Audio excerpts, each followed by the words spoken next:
এটা কাটমু যদি লাল মিষ্টি রসমালাই হয় তাইলে তরমুজ আপনি নিয়েন, আর সাদা হইলে আপনি নেওয়া লাগবো না। ভাই তরমুজ কেনার কোনো ইচ্ছাই আমার নাই, তারপরও আপনি যেহেতু বলছেন সেহেতু তরমুজটা নিলাম। যদি তরমুজটা ভালো না হয় তাহলে কিন্তু এটাই হচ্ছে এখনকার নতুন নিয়ম। বুঝছি তো, এসব কি আপনি আমার থেকে ভালো বুঝবেন? মুশাররফ ভাই, আপনি কি আমার সাথে একমত? আমিও। অলরেডি কয়েকজন কন্টেন্ট ক্রিয়েটর এই তরমুজওয়ালাকে বানিয়ে ফেলেছে জুকার, শুধু বাকি আছে একটা মিউজিক ভিডিও বানানো।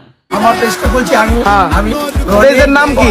আমি রনি, ওই কিরে ঠিক আছে, মধু মধু বেলা। চিন্তার কোনো কারণ নাই, বাঙালি এখন জানে বাকির নাম ফাঁকি, তাই তো আমরা নগদে বিশ্বাসী।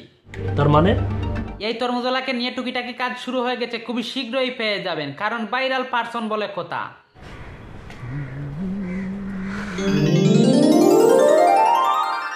আমরা একজন মানুষকে কখন গাছে উঠাই এবং কখন গাছ থেকে নামাই সেটা আমরা নিজেও জানি না। কাউকে ছোট করে কথা বলার উদ্দেশ্য আমার নাই, এটাই এই প্ল্যাটফর্মের নিয়ম। ওই কিরে এই তরমুজওয়ালা বিক্রি করলো অনেকদিন তরমুজ, এখন এই তরমুজ বিক্রেতাই হয়ে গেল একটা প্রোডাক্টের মতো, ক্যামেরার সামনে আনলেই ভাইরাল। এটা দেখে কি মনে হচ্ছে, এটা কি সাকিব খান? আরে মুশাররফ ভাই, আমি না হয় একটু ভুল বলেছি, তাই বলে মারতে হবে কেন? ভাই আমি একটা পেজ খুলছি, পেজের নাম হলো রনি, ওই কিরে ইনি সেই ভাইরাল তরমুজ বিক্রেতা।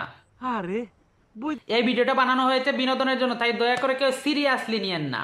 সঠিক বলেছেন, আপনার বুদ্ধি ভালো। ভিডিওতে একটা লাইক, একটা কমেন্ট, একটা ফলো দিয়ে রাখবেন, আর ইউটিউব থেকে দেখলে অবশ্যই সাবস্ক্রাইব করে দিবেন।